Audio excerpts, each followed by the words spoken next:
Dearly Geeky, we are gathered here today to commemorate GORIZARD 6. He was brutally murdered by Catawaka Pictures for uploading the Gamera films. You are so young!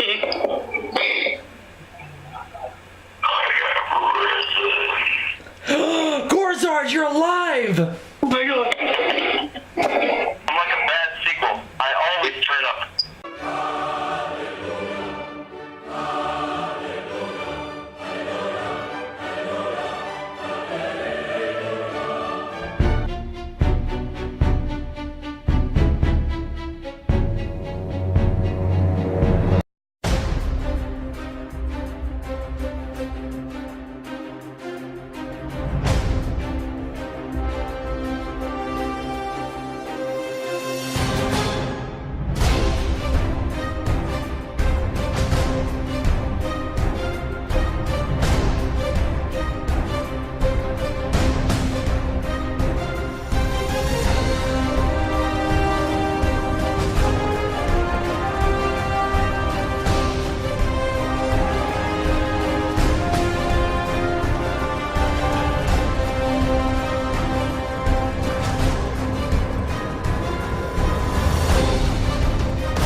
Greetings, folks. I'm Zazubaar, and welcome to another edition of ZGC Monthly Reviews.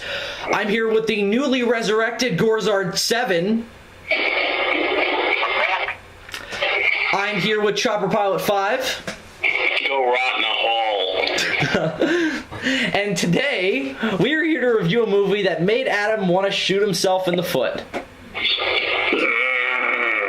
Today, we're here to talk about the 1993 live-action interpretation of the Nintendo game Super Mario Bros. So, before we really get into it, I just want to ask you guys, how much nostalgia, or lack thereof, do you have for the video games? I love the original Super Mario Brothers, the 1985 video game for the Nintendo.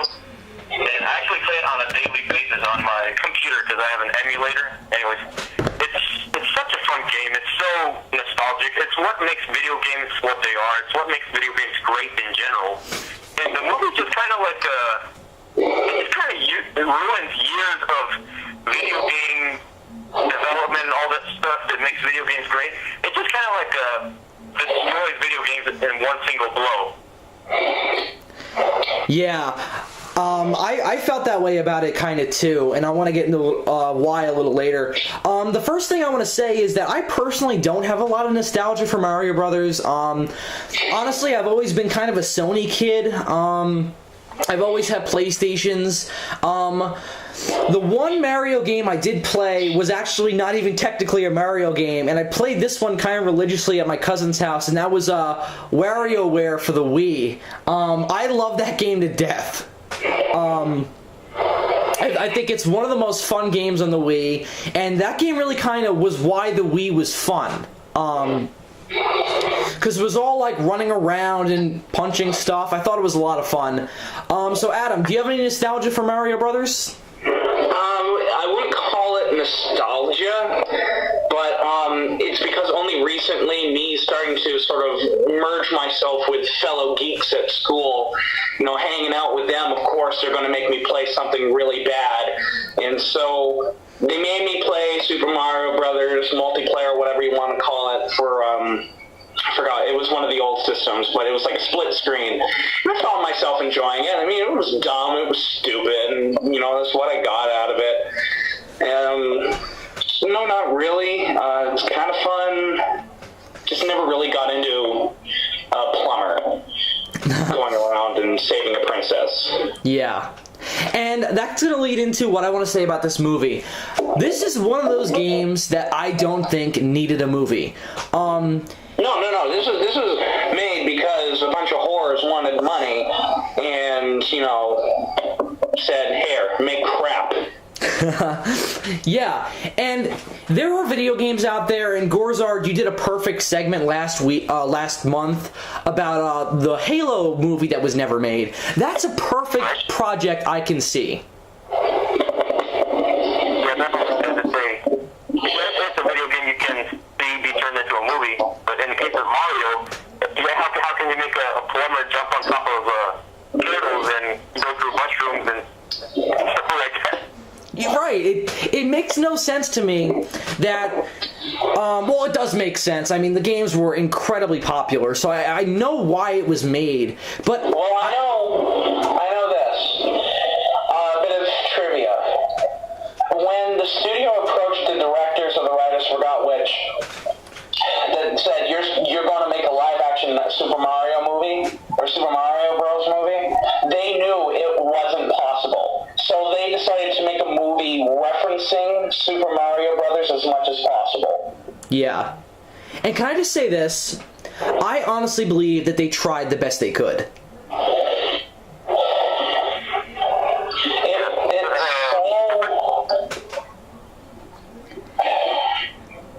bad.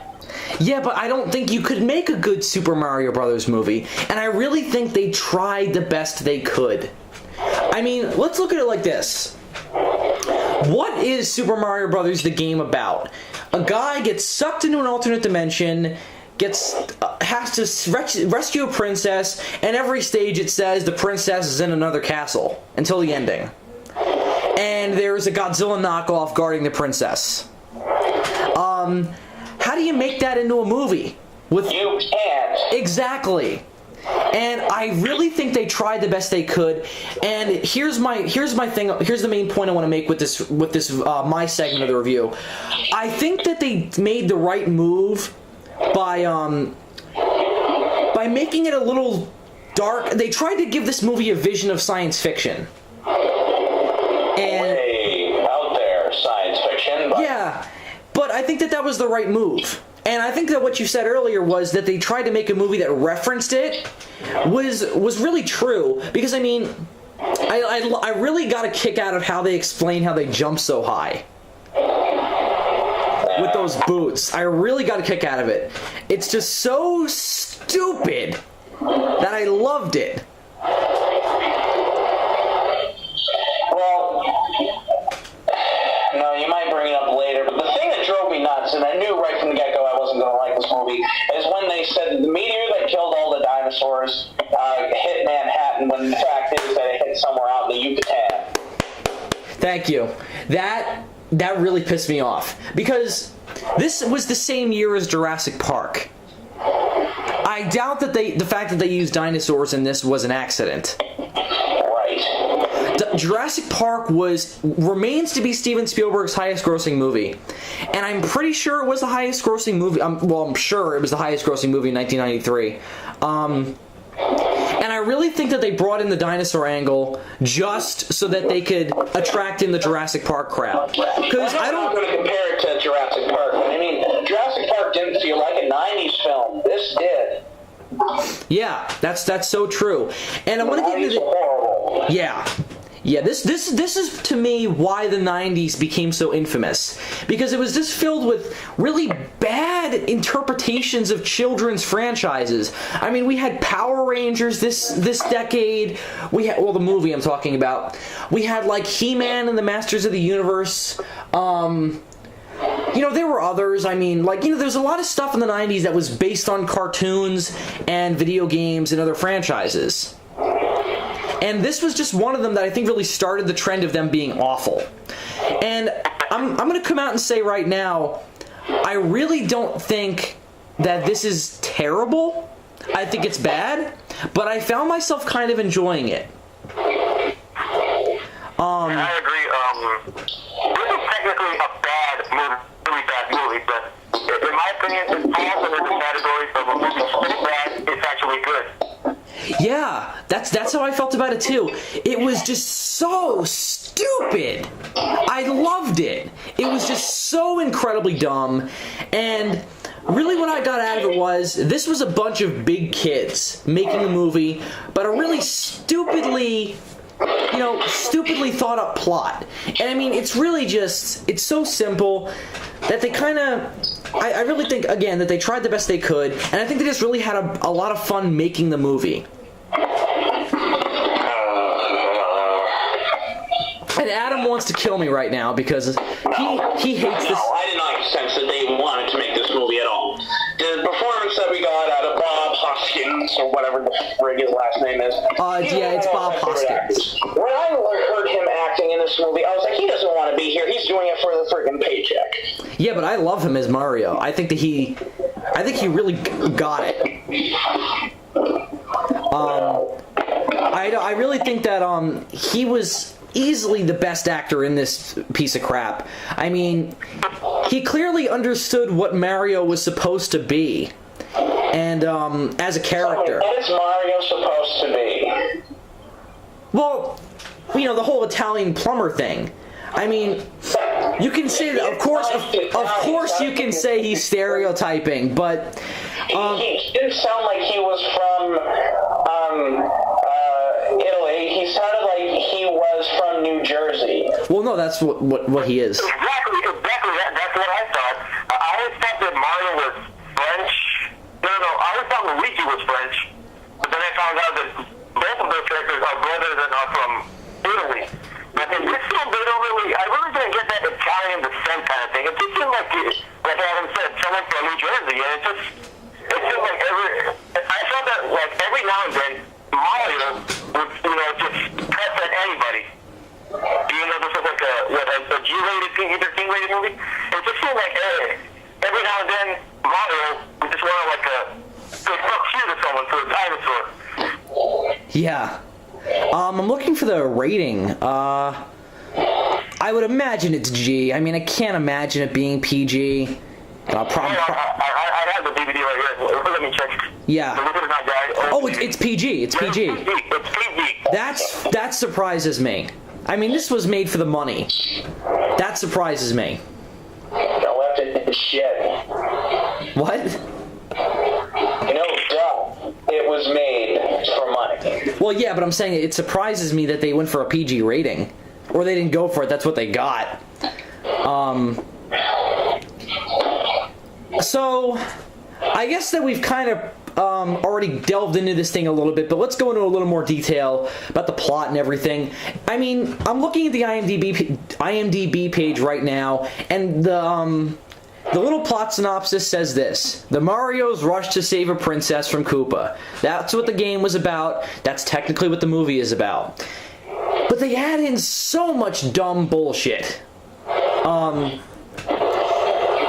And I really hated the fact that they, again, you've already brought it up, the fact that they had the dinosaur thing. That really was horrible. That was really dumb. And these are kids that, after seeing Jurassic Park, know a little bit about dinosaurs, and I can imagine that there were some. I can imagine that there were some kids in 1993 who said, "This is wrong."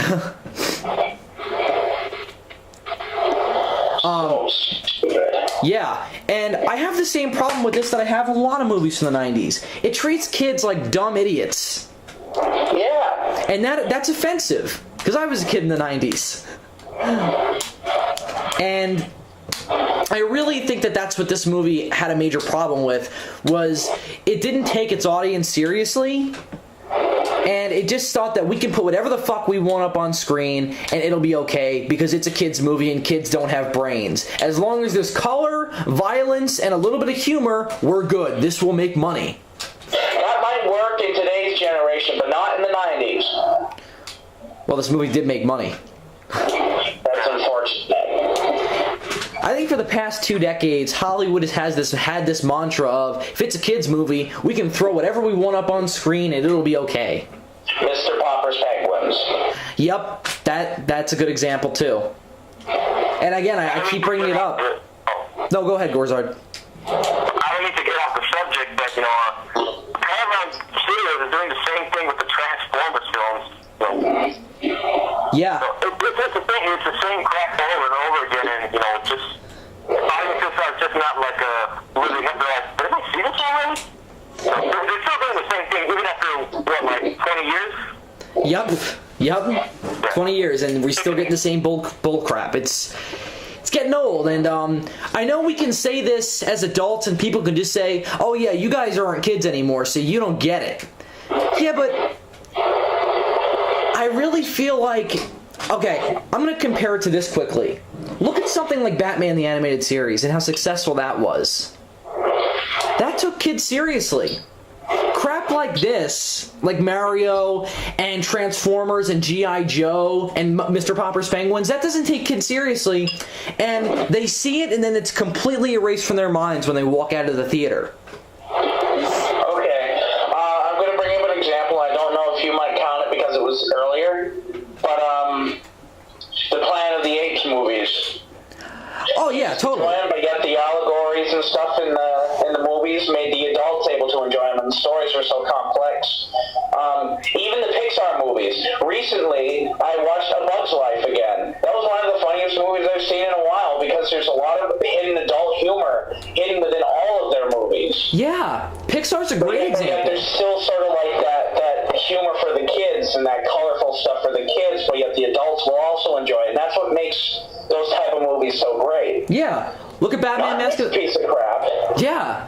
I'm gonna bring it up one more time. Batman Mask of the Phantasm. That was for kids. I mean, that was an animated series. That was a cartoon. That was great. But it took its audience seriously, and the creators of that show knew that kids wouldn't get all the in-jokes and little references, but they would get the plot, and they'd be excited by the plot, but they were also treated like people, not like idiots. Right. And to come back to Mario, a lot of this... Okay, here's what this movie looks like to me. Judge Dredd ate the Running Man and then shat it out. Yeah. That's what this movie looks like to me.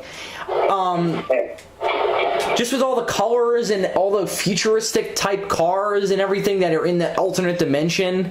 Oh, what do you guys think of that, by the way? The meteorite that killed the dinosaurs created an alternate dimension. That was pushing it.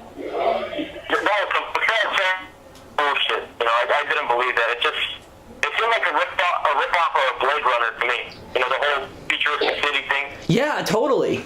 And again, it's just generic crap that we saw already in movies like Blade Runner, Judge Dredd, The Running Man, stuff like that. And you stick it in a kids movie and make it more colorful, and you think that kids will be entertained by it, but it just strains the eyes. And I think I brought this up before we started recording. I had a really bad headache while I was watching this movie, and it only made it worse. I was because I had to watch it. I mean, it was running out of time before, to watch it before we had to start recording, and it was just so bad. I mean, I wanted to shoot myself because so straining on the eyes. It's nothing but noise, and the characters never shut the fuck up, and because they have this, they have the same mantra that a lot of 90s movies had for kids, that as long as you constantly have stuff shouting and blowing up, that kids won't fall asleep. And Go ahead, Adam. Go ahead. No, I was just saying I agree with what you just said there.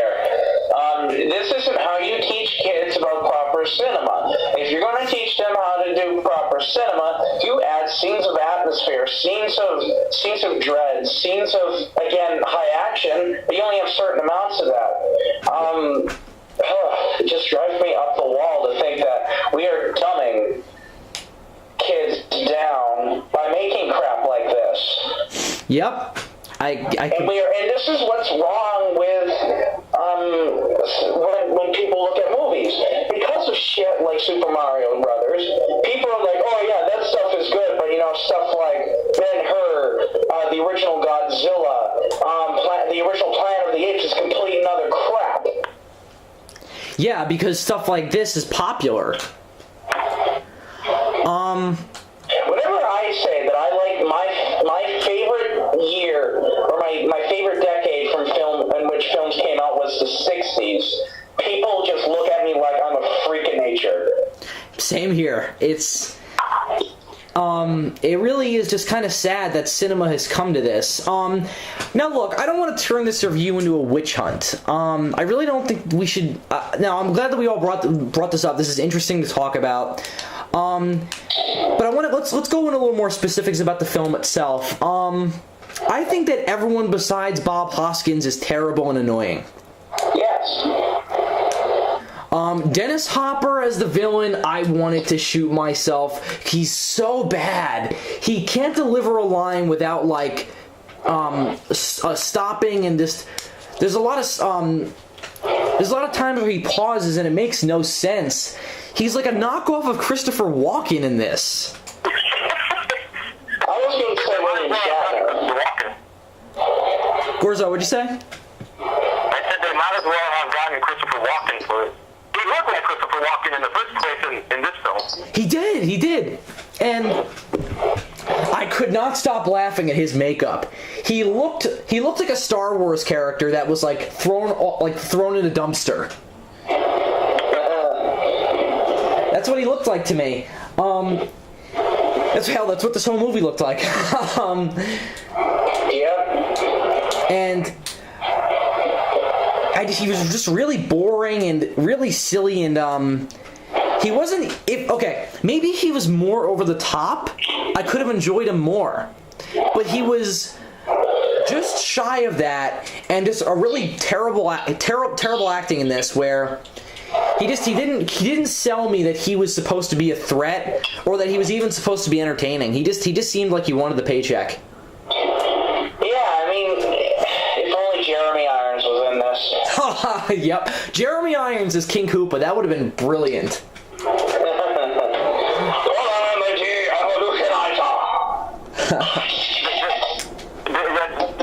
better role for Jeremy Irons than what he did with Dungeons and Dragons. Yeah, it's true. He had a bad performance in that film. Yeah, but at least he was entertaining. Dennis Hopper is a bore fest in this. I know. I would say, in the bad movies that have been made, Jeremy Irons is my favorite villain. He's just so over the top, but we're not talking about Dungeons and Dragons. Yeah. So what'd you guys think of the girl? I thought that she was just an airhead. An airhead, and that's what the character is on the stupid game. Yeah, but that doesn't mean it's good. No. Just because it's true to the source material doesn't mean it's good. It doesn't make for great cinema. Again, I would make the argument that this movie should never have been made. Yeah. And just seeing it really embodies why a lot of video games don't. Sorry? Which one? Sonic, the live action movie. No, I'm saying that, can you imagine if they did? I think it would be this bad. I could imagine it as, instead of getting a hedgehog, they just let, some sort of Japanese kid dress him up in blue clothes and just have him have blue flashy hair. Yeah, I don't know, but that's... Then I think that why would you even call it? That's for marquee. You would call it Sonic for marquee value. Then you wouldn't be calling it because it's faithful to the game. I would make the same argument with stuff like I don't know, Contra. What else? I mean, there's a lot of stuff out there that, like, I couldn't imagine a Call of Duty movie. Me either. There's an upcoming movie that comes out next February, Act of Valor, and I believe that's as close as any studio will ever get to a Call of Duty movie, because Yeah. maybe studios and stuff like that. That's as close as anybody will ever get to a Call of Duty movie. Yeah. I really, it doesn't seem like it could be done well. I mean, there are video games out there that I will exemplify that they can be made into good movies. Halo, Gears of War, I think could be made into a good movie. Uncharted, I think could be made into a good movie. Maybe Resistance Fall of Man. Metal Gear Solid would be a great movie. I would argue Left 4 Dead. Yeah, yes, Left 4 Dead could be great too. Resident Evil has been attempted. But failed. The first movie is definitely the best of that franchise, but even then, it's just dumbing it down. Would I be a normal person if I said I like a movie to Silent Hill? I've never seen that. I thought it was cool. I didn't even know that there was a movie based on that game till recently. Yeah. Gorizard, you said something. What'd you say? I don't Resident Evil movies much. When I heard that they were making a Retribution, the fifth one, I just said to myself, just let it die, because I haven't played much of the Resident Evil games, but I know for a fact that the movies are not exactly like the video games. No, they're I would say when it comes to video game movies, if you're going to make a feature film adaptation of a video game, at least get it right. If you don't have the tools or the materials to get it right, then don't make it at all. And, so if you do it without making it right, you get things like Doom, Hitman, Super Mario Brothers, that. Yeah. And I think Resident Evil is one of those things that could work too, but with a competent writing team.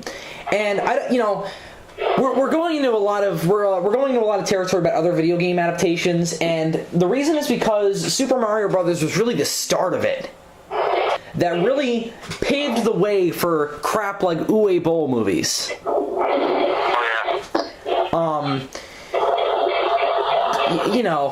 And this one was a little bit faithful to its game that had the same plot. I mean, it just got worse as it went down.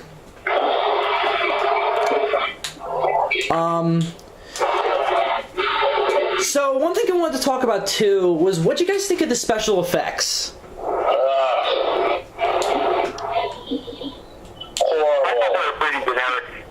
Yeah, and the one thing I thought they had a good handle on was the prosthetics. I thought Yoshi looked okay.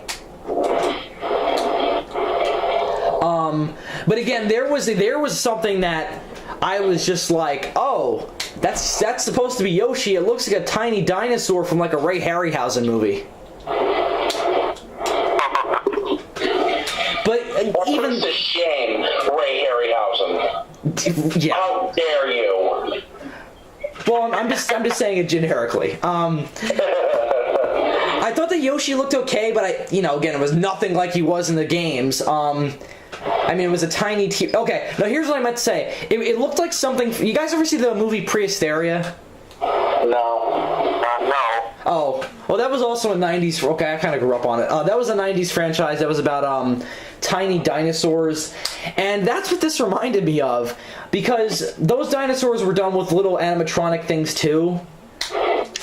And I think that this movie has generic special effects, but I think in some points it looks okay.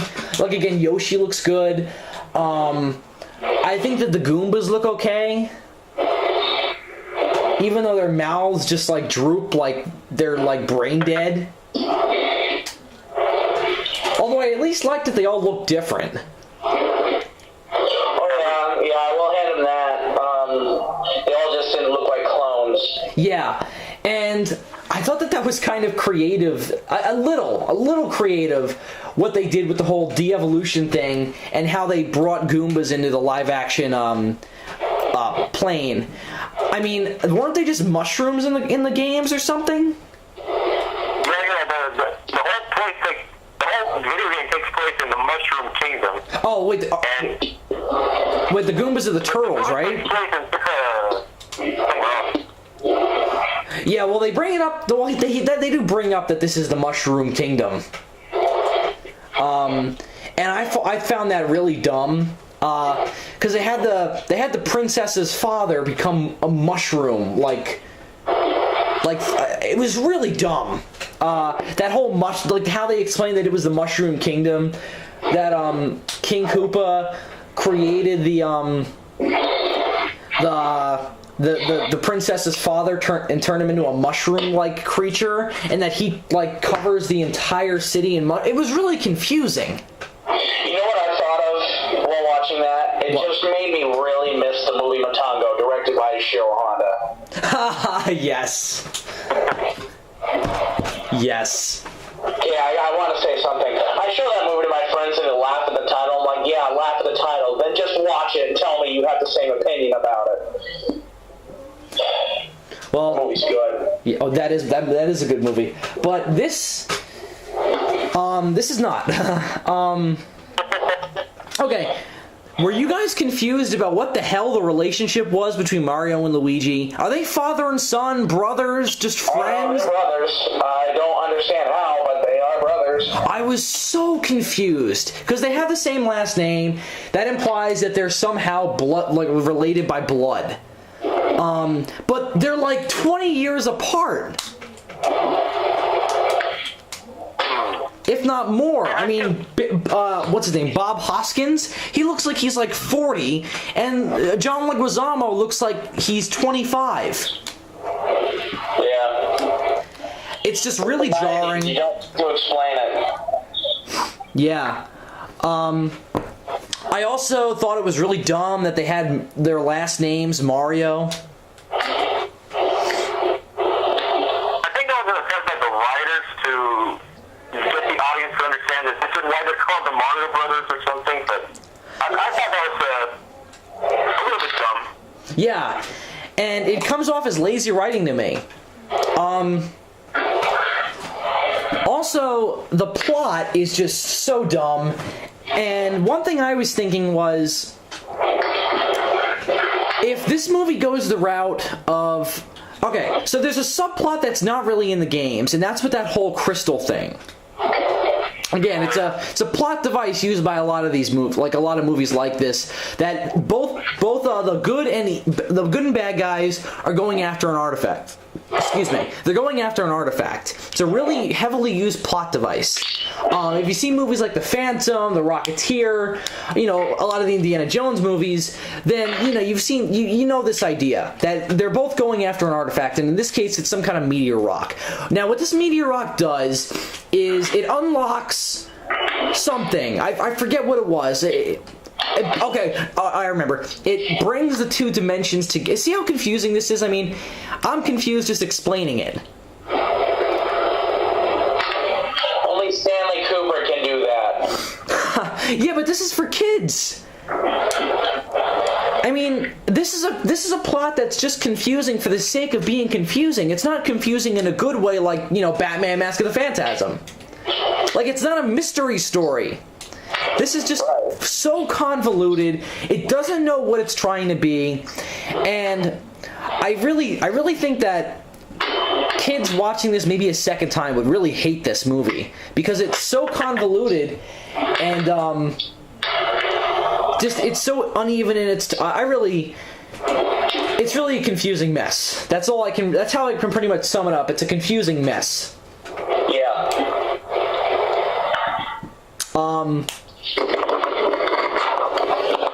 So, one other thing I wanted to bring up that I forgot was what they did with King Koopa. Was he a king or a president? I was confused because they have like, yeah, but they have vote for King Koopa signs, and I'm like, if he's a dictator, you can't vote for him. It's all very confusing. Like they turned this into some sort of a type of city. It doesn't make sense at all, and it's all very confusing. Yeah, and it's just lazy writing. And do you guys think that they would have just been better making him a monster? Just do like Bowser? That's what I've been waiting for the whole movie. I've been waiting for King Koopa to turn into Bowser. And at the end of the movie, he only turns into Bowser for like 2 seconds. Yep. Remember that scene where Mario throws him inside of a bucket and he transforms into like a T-Rex? Yeah, oh yeah. T-Rex head. And again, I was really confused. Yeah, and I was confused, and it looked terrible.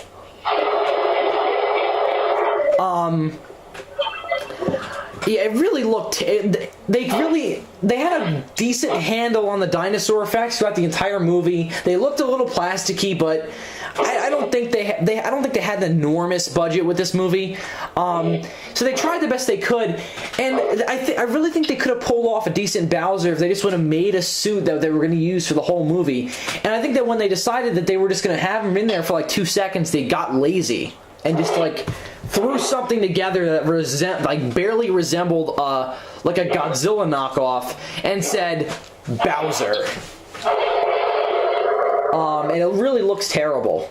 So I really believe that they should have just had him throughout the entire movie be the monster.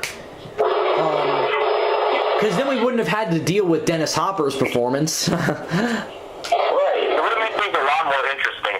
Yes, I agree. And just the fact that they went for the cliche dictator route really shows how lazy this script was, if there was a script. The script was actually written by 3 people. Yeah, I've got the names right. By 3 people too. Yep. The directors were 3. I'm pulling them up now. The directors were Annabelle Jankel, I have no idea who that is, Rocky Morton, and uncredited was Dean Semler. And then the script was also written by 3 different people, Park Bennett, Terry Runte, and Ed Solomon. Park Bennett? I have no idea too. Parker Bennett. Park Bennett? Yeah. He wrote this? Yes, with 2 other people. Oh, God. How much you want to bet some of these are synonyms, or pseudonyms? Yeah, probably. So there's really not a lot else I want to say, except that I definitely would not recommend this. Yeah. This is a really, really bad movie, and it's certainly fun if you can get in the mindset that this is bad, and there's only very few moments where it is fun, but it can be if you watch it with a couple people and go on Mystery Science Theater on it. I think a Mystery Science Theater on this would have been hilarious. Perhaps, yeah. Yeah, I mean, there's so much material. I mean, you could make an entire riff track set of Dennis Hopper's performance. It's terrible. Right. So, trying to think if there's anything else we should really cover. I mean, we really covered everything, I think. Is there anything else you guys want to say? I saw this movie like 5 or 6 years ago, and watching like 30, 40 minutes into this movie, the whole time I was saying to myself, all right, come on, wow me. Do something that I would expect to see in a Super Mario game since you're adapting this into a movie. And nothing, absolutely nothing. The film is totally uninteresting through and through. And when something finally does happen, the movie's over. And you have to wait an hour until Mario and Luigi actually get into their trademark suits. Yes. And that's around like the third act of the movie, I'm assuming. Yeah, that was the beginning of the third act. You know, I would have liked this movie even more if they were in their suits from the beginning of the movie when they were in Brooklyn. Because I always assumed that that was their rubber uniform. So, and when I waited like till the end of the movie to see them in their trademark suits, I think I got pissed off. And again, like I said before, I was waiting for Bowser to show up, and only for Bowser to show up for 2 seconds. Well, that's all the more disappointing. So, yeah, this is a really bad movie and a huge disappointment. But for some reason, after I saw this movie, I said to myself, all right, I'm I just had the sudden urge to watch it again, and so I don't know why, but I saw this at Walmart for $5 and just bought it. And I don't know, giving it a second look, it's very dumb but fun. If you forget the fact that this is a Super Mario movie, it might seem a little bit enjoyable, but this is one of those bad movies that it's so bad you actually enjoy watching it. You know, one of those so bad it's actually good movies, but still, it's one of the worst video game movies ever made. Yeah, and two other things I wanted to briefly bring up was the fact that they just pull those suits out of their asses. They never explain where they get them, and they just pull them out of their asses in that last act. Okay, I'm going to be honest with that. I laughed at that. I thought it was funny. Yeah, but I mean, it's funny in a bad way. You get it because you're talking to the creator of TSS 101. Yeah, but... And stupid random stuff like that makes me laugh. Yeah, but this isn't Yellow Submarine. There has to be some kind of cohesive reason for everything. I mean, this movie clearly tried to take itself seriously. It's trying to make a cohesive story here, and it completely fails. And part of that, I also wanted to bring up, was the awful ending. Oh, yeah. Terrible ending. They clearly wanted to do a sequel. The end credits song was good. Yeah, but the ending itself was just, oh, and now this happened. You'll have to see the next movie to see it. Oh, we're not going to make another movie. Never mind.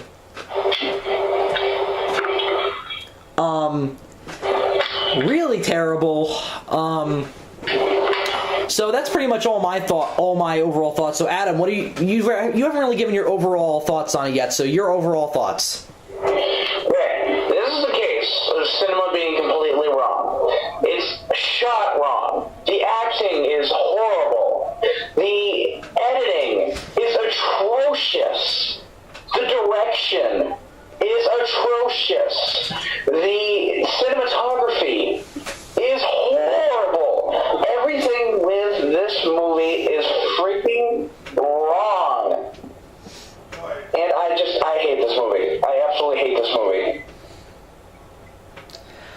This is a terrible movie. So I definitely wouldn't recommend it. I mean, I really can't fathom a reason why I would tell someone to seek this movie out and pop it in their DVD player and just... I would tell somebody, if somebody wanted to commit suicide while watching a movie, I'd recommend this movie. Oh my god, that's terrible, but yeah. Either this or Alien Resurrection is that bad for me. Oh god, yeah. Oh god, that was horrible. No. I'm gonna crawl in my little corner and alright, so why don't we go, Gorizard, why don't you start with your rating? Super Mario Brothers, I thought I would give it,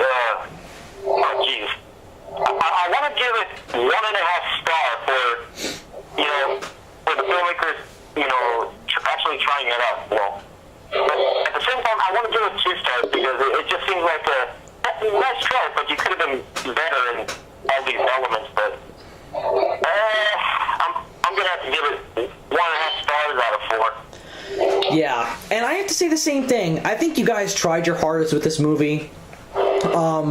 I don't think that there was anything to do with this idea. There was just there is no way I can imagine this movie could have been good.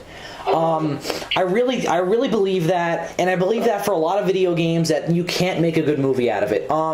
My rating, I'm gonna go with a 1 out of 5. This really is a terrible movie, and I really don't recommend it. So Adam, your rating? 1 out of 4. I thought you were gonna give it a 0, because you were gonna kill yourself. No, with my rating, I can never give anything a 0. Okay. 1 is the lowest you can go. All right. So terrible movie. So you guys ready? You guys want to say anything before we move on to? Yeah, I want to. Screw you for making me watching this movie. What? Hey man, I make the poll list. We watch the movies. We torture ourselves. We review them. That's the way this worked. That's the way it worked when you volunteered. You had to pick the week of midterms. Oh yeah. You had to. Hey man, we're in the same boat, okay? And we're both taking on water. No, you knew what you signed up for. That boat is going to sink. Yeah, I apologize to both of you. This is a terrible movie. Soon it's just going to be ZG. There ain't going to Gorizard, he's starting to leave us. Okay, so Adam's gonna take his happy pills, and we're gonna move on. And we're gonna move on to Lost Found But Never Filmed. So who wants to start this week? Adam, why don't you start? Rock, paper, scissors. Hey guys, what'd you get? No. I nominate Adam. Why don't you go first? Okay. I chose the 1996 reboot. The 1996 remake to King Kong.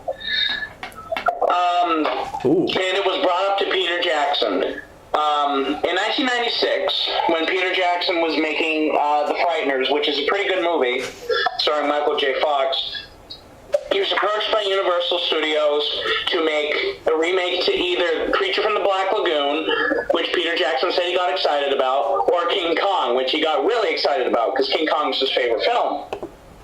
And so naturally he chose King Kong.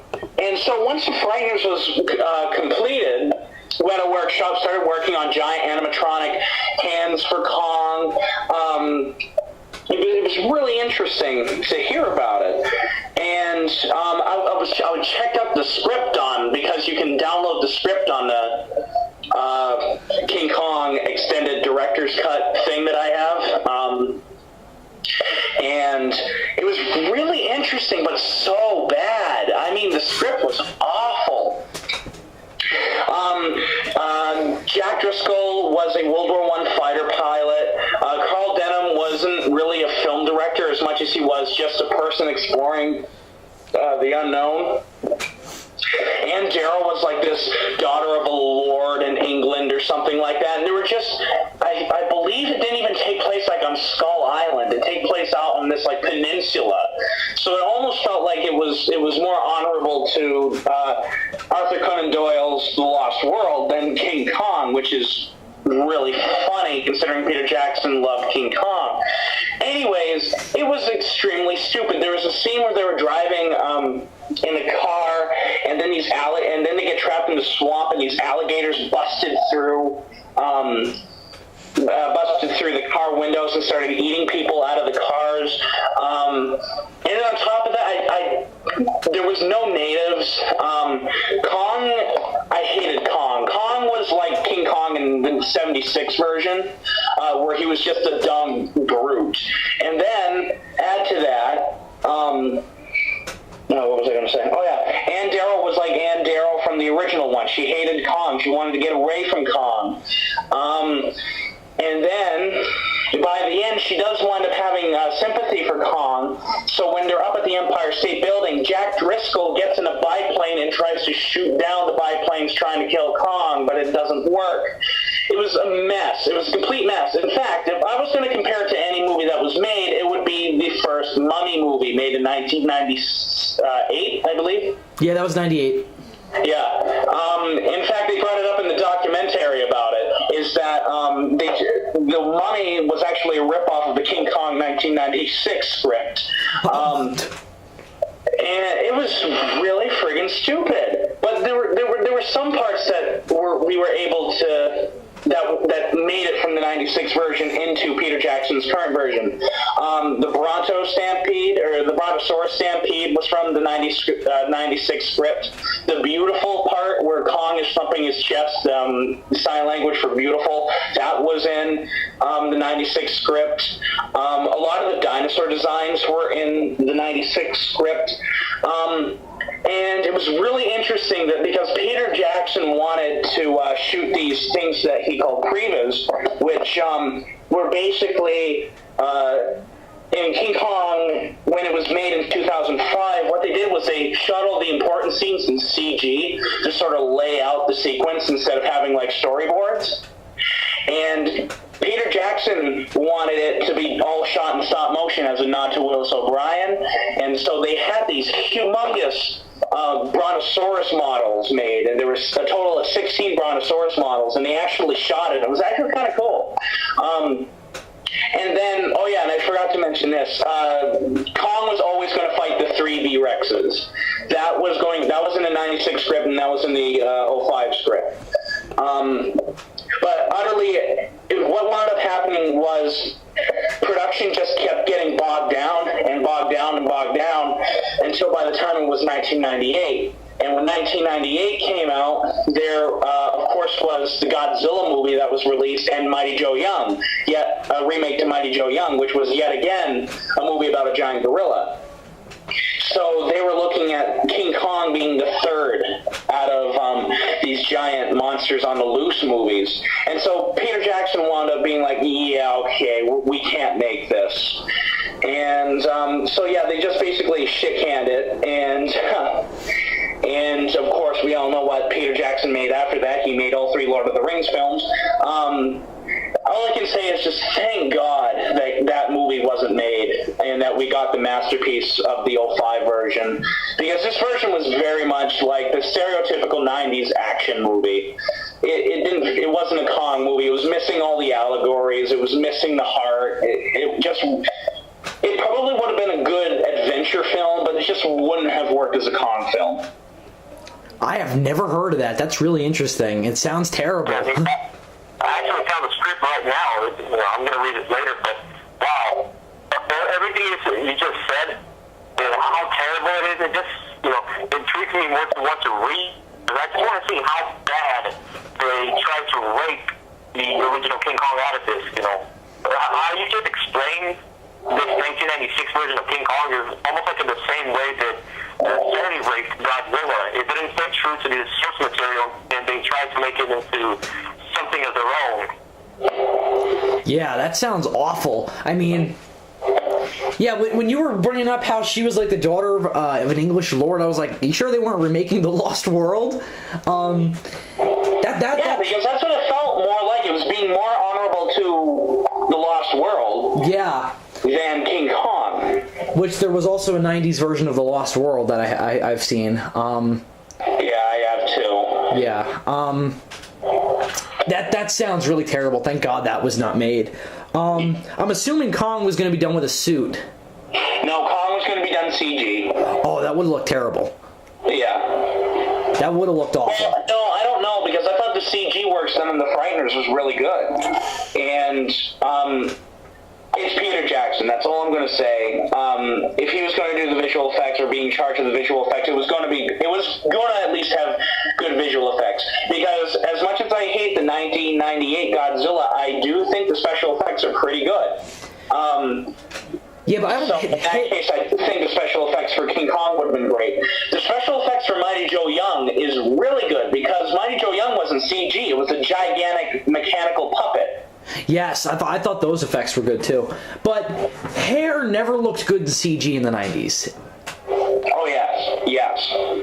And when you've got a character who's covered in hair, constantly on screen, then that's a problem.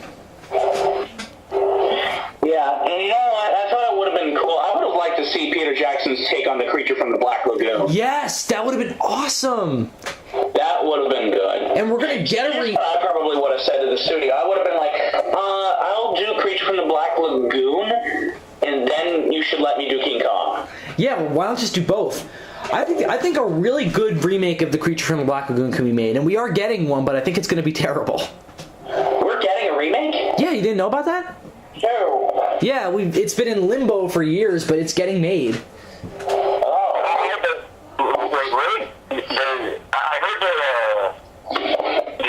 The remake for Creature of the Black Lagoon was scrapped after the Wolfman flopped.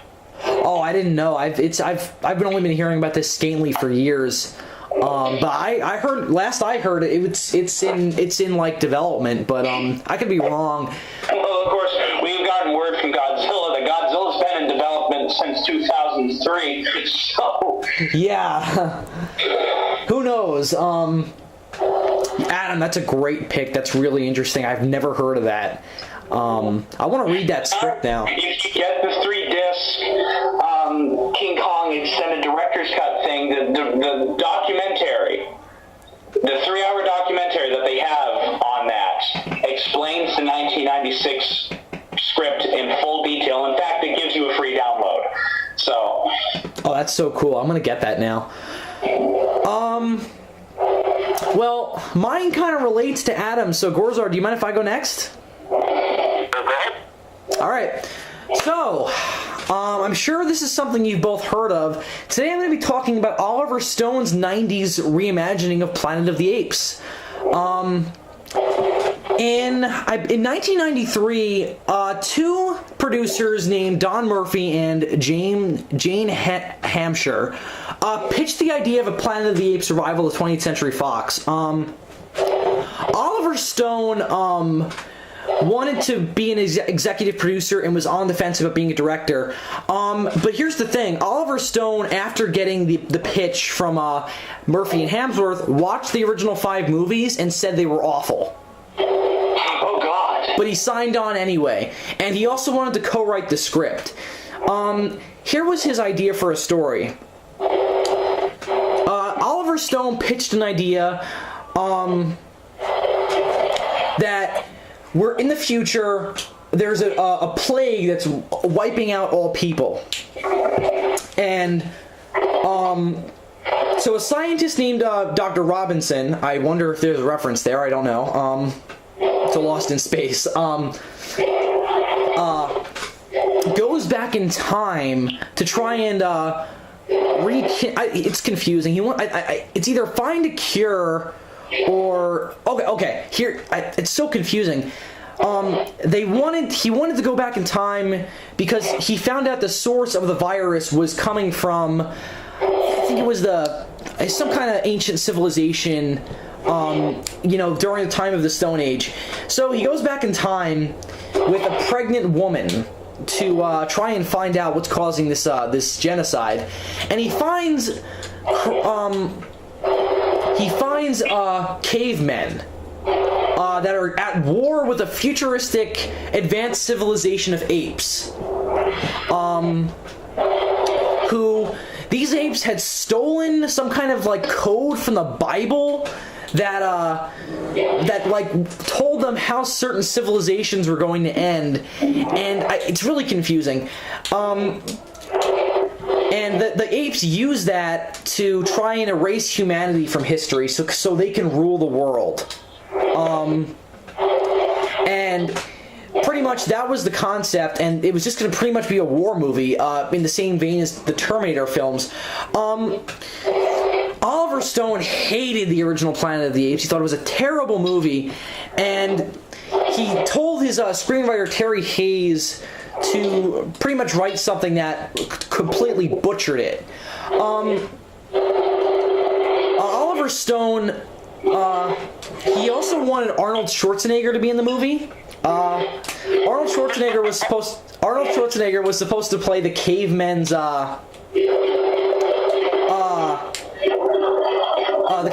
leader against the apes. The film is going to be called The Return of the Apes, and the script was one of the Arnold Schwarzenegger went on record as saying the script was one of the goriest films he would have ever imagined. The film was supposed to be incredibly violent, very dark, and very mean-spirited, as people have put it. A director was Oliver Stone. Eventually decided he didn't want to direct it. So Philip Noyce, who directed Dead Calm, Patriot Games, and Clear and Present Danger, was selected as the director in January of 1995, and the film was set to have a $100 million budget. Oliver Stone approached two very interesting fellows to do the ape effects. Rick Baker, who did the effects for the 76 King Kong, and Stan Winston, if you don't know him, he's done the makeups for the Predator, Aliens, and the Terminator films. And other players who supposedly were connected to Return of the Apes was a rumor that an actor Ben Kingsley was in line to play the scientist of Robinson, and Schwarzenegger was obviously going to be the caveman. The film sounds like it would have been awful to me. But regardless, Peter Chernin called the script one of the best scripts I have ever read, and Fox was angry. Fox was obviously very angry with the script because they wanted something that would have been more of a children's film. Because they made the argument that all the Apes films were children's films, as ironically we were talking about earlier, and. They wanted something that was going to be more like the Flintstones,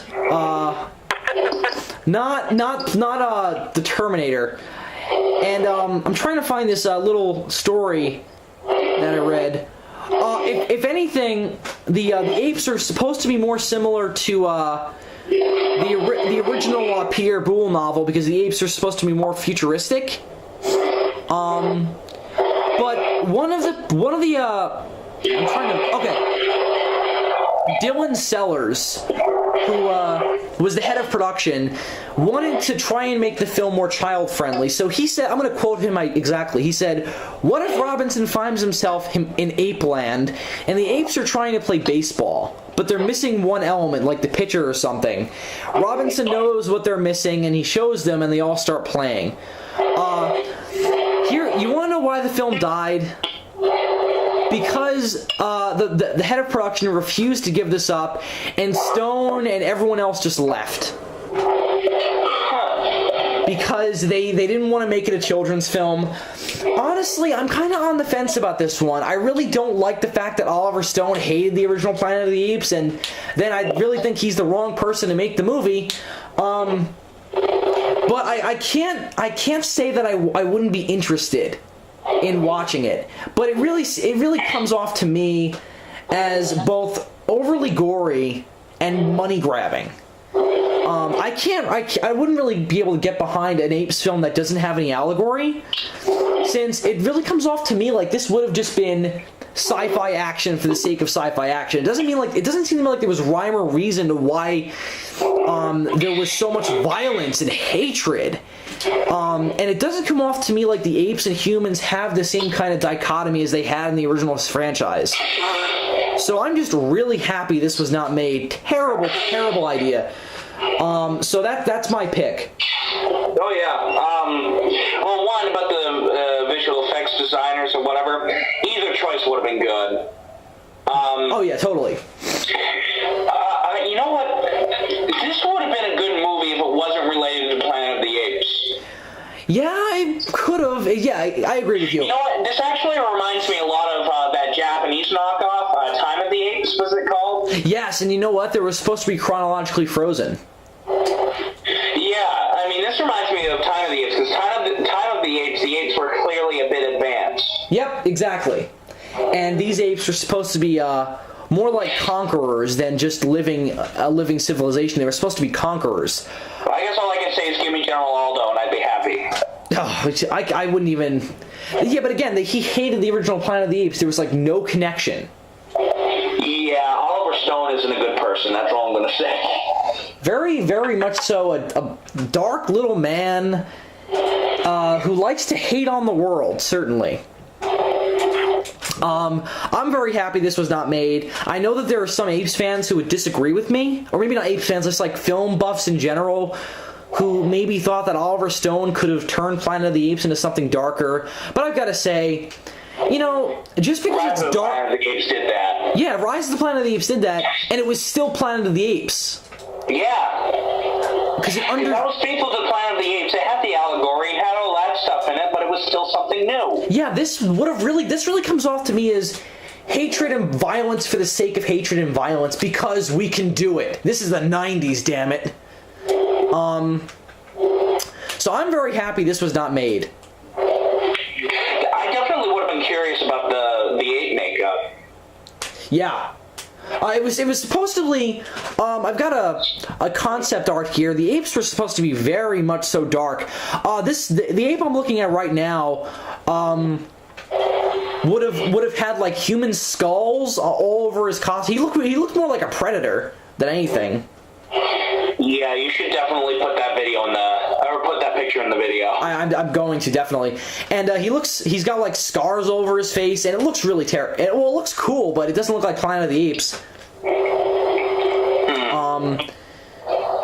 Really, really quite terrible idea. I'm very happy it was not made. If you want to find out more about it, check out the Planet of the Apes wiki, The Sacred Scrolls. It's got a lot of information on the production, both on the production team, and it's got a very, very in-depth plot synopsis, which is very confusing and very terrible. So check it out if you're interested, but I can't say you're going to walk away happy from the experience. So that's my pick. So, GORIZARD, what'd you pick this time? My pick is also an interpretation of a classic science fiction franchise. Mine is the first attempt at an American Godzilla remake. The failed Godzilla 94 film, which was supposed to be directed by John DeMonte. Awesome. So in 1992, Sony secured the rights from Toho to produce an American Godzilla remake. I'm not sure if they actually used the word remake, but it was an interpretation for an American audience.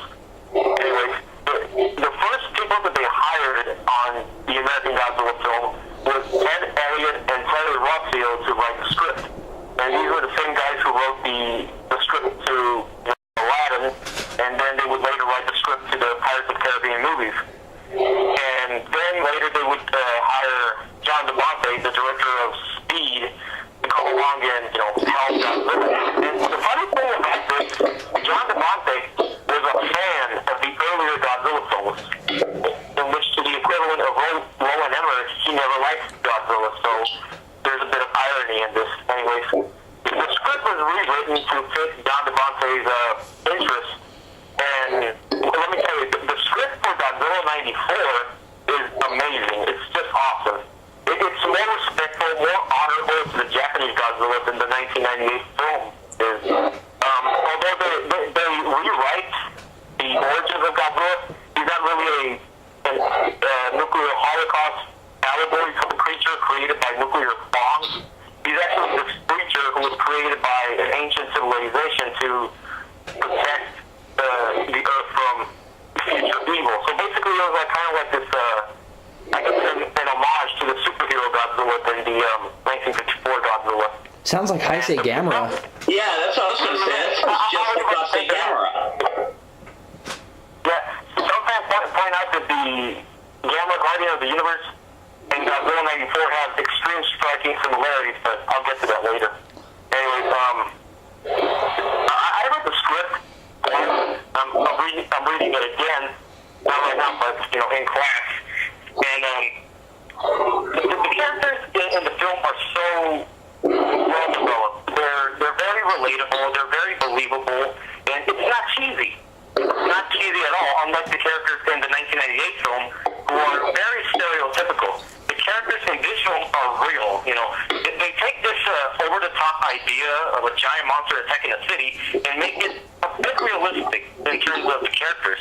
And they even give Godzilla a bit of a, what I like to say, characteristics. At first he seems like the bad guy, but then later you understand why he is actually the good guy, the protagonist of the film. Right? You guys told the plot to your film, so I guess I'll tell the plot to this one in case you haven't heard it before. Apparently Godzilla is sleeping in the Arctic Circle. This king finds Godzilla and accidentally wake him up. One of the main characters is this female scientist called Jill, who was supposed to be played by Helen Hunt, I believe. And her husband gets killed by Godzilla on accident because since he's buried deep under the ice, he crawls out of it and kills several people along the way.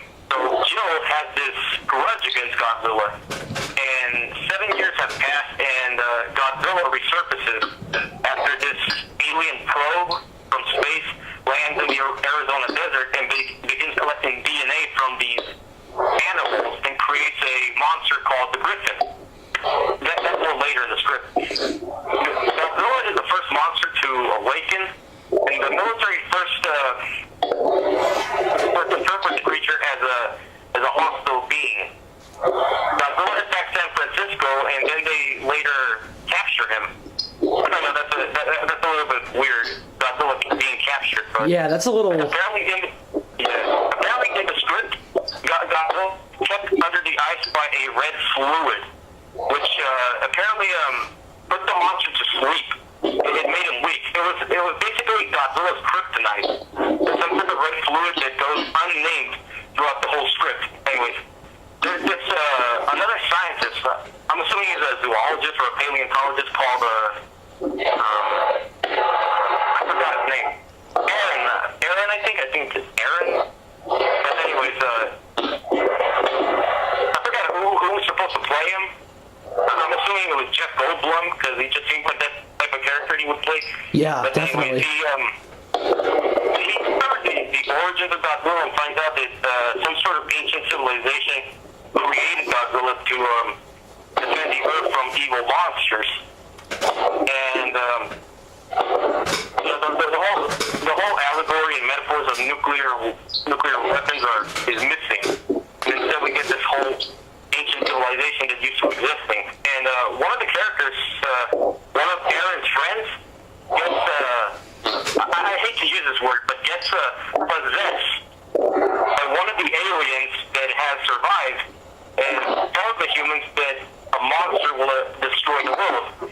And the military assume it's Godzilla, and no, it's the Griffin. And so at this point, Godzilla is being kept under locks at some sort of military base called the St. George Project, where the red fluid is preventing him from breathing out this fire.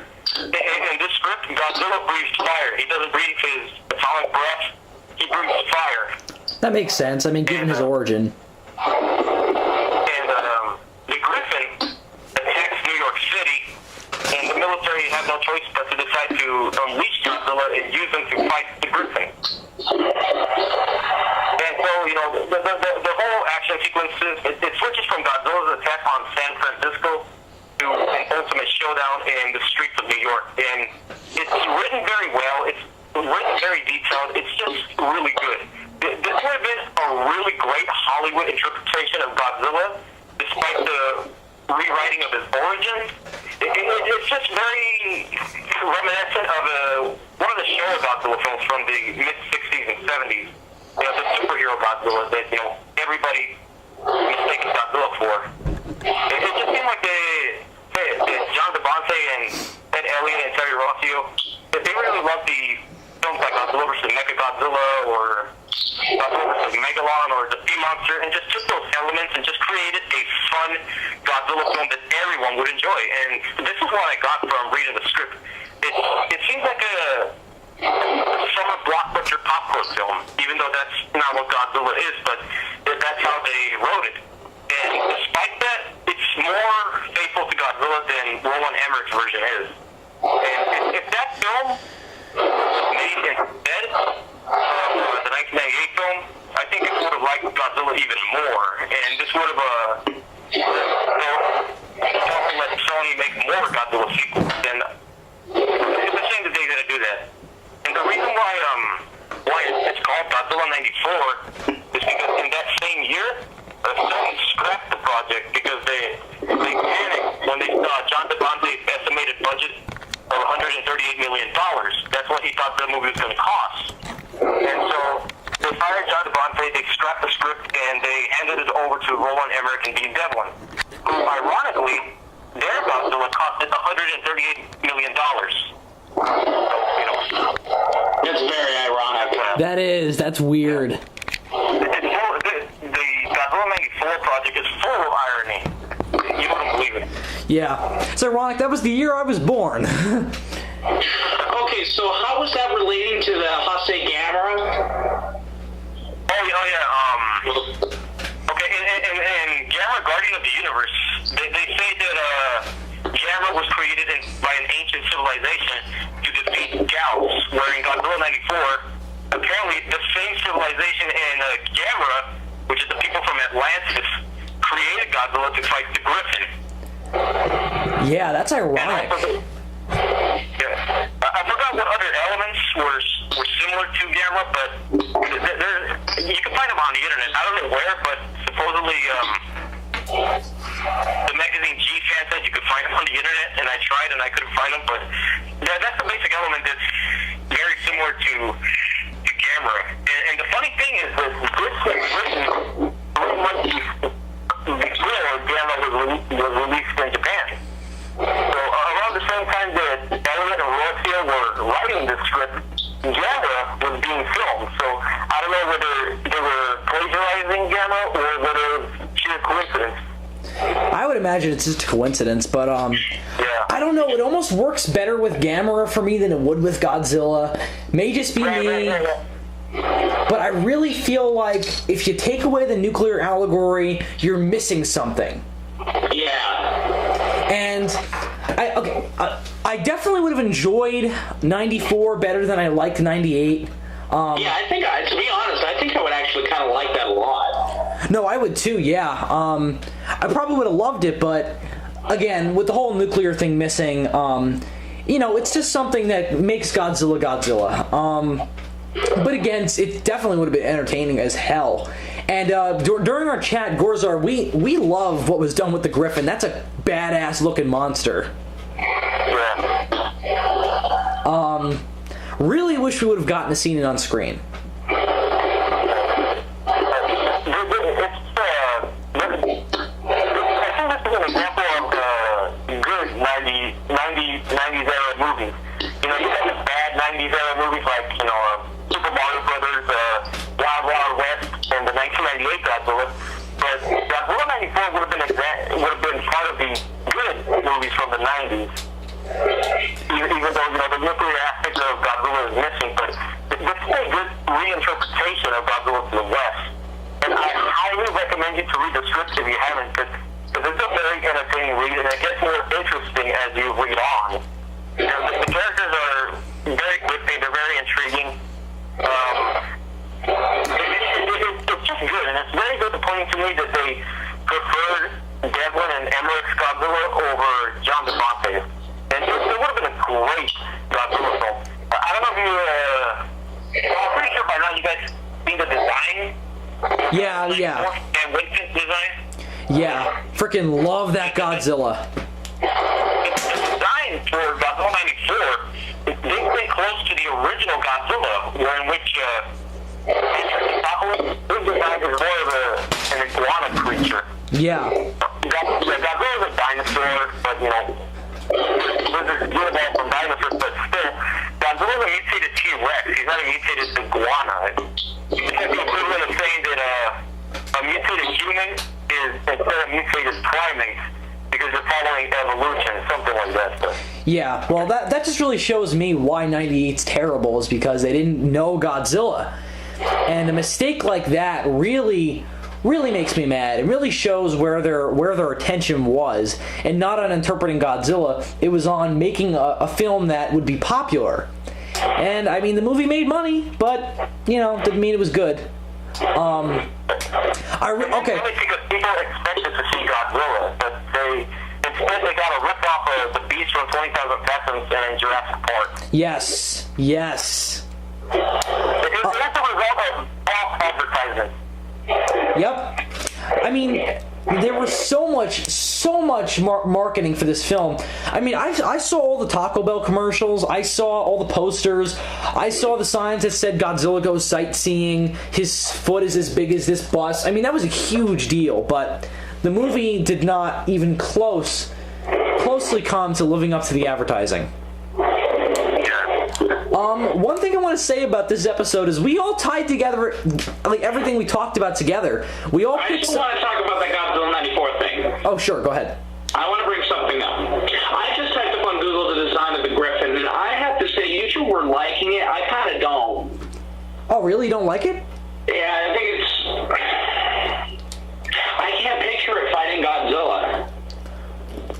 it would have been cool. Which design are you looking at? Because there's like two designs. There's the lion design, and then there's the best design. I'm looking at both. I have to say I like the lion design better. Looks kind of like King Caesar with wings. Yeah. And then I just also wanted to bring up, that's so funny. And I'm going to say this right now. As people know on my channel, I've been advertising that I'm writing a Godzilla series. I'm writing I'm writing 4 Godzilla novels. And my original ideas for the Godzilla sequels actually didn't have Godzilla in it. But it explained why Godzilla was so... he could survive, like, so many bombs and so many... well, basically being shot up with missiles and not even get hurt. And my idea was this was so funny, and this was before I got into the Hase Gamera films and heard about this, definitely. But I had the idea that Godzilla was created by an ancient civilization, and the reason why he can regenerate and stuff, it wasn't so much of the radioactivity, but it was about these antibodies that they discovered within, not antibodies, these nanochips that they discovered that are even smaller than cells within Godzilla's DNA. And what it would do is it would fix the holes created by, like wounds and shit like that. That's just so funny. Yeah.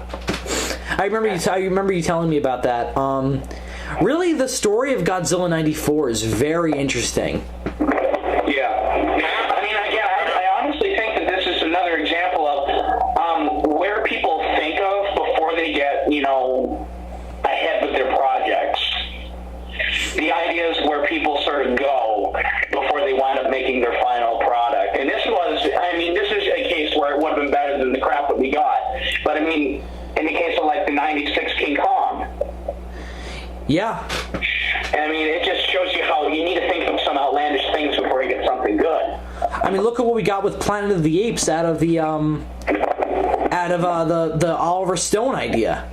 Yeah. The 2001 film.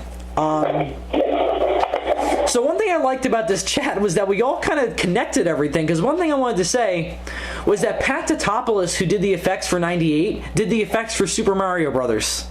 Oh my god. Yep. We did, everyone picks an interpretation of something from the 90s, and today we reviewed a movie that was an interpretation of something from the 90s. Awesome. So everyone, great picks. So next time, let me check my handy dandy notebook here to see what we're doing next time. So, after Super Mario Brothers, next month we are doing Tron Legacy. Yay! Yeah, suck it. Yeah, of course, now I get screwed. Yeah, you guys are gonna have fun picking on me next month. Yay! But I get back on you both with Avatar the next month. Oh god, that's right. Alright, so thanks a lot for joining us. I'm Zazubaar. I'm GORIZARD. I'm Chuck Pilot 5. And we'll see you next month with a review of Tron Legacy. Thanks a lot for watching, and we'll see you all soon.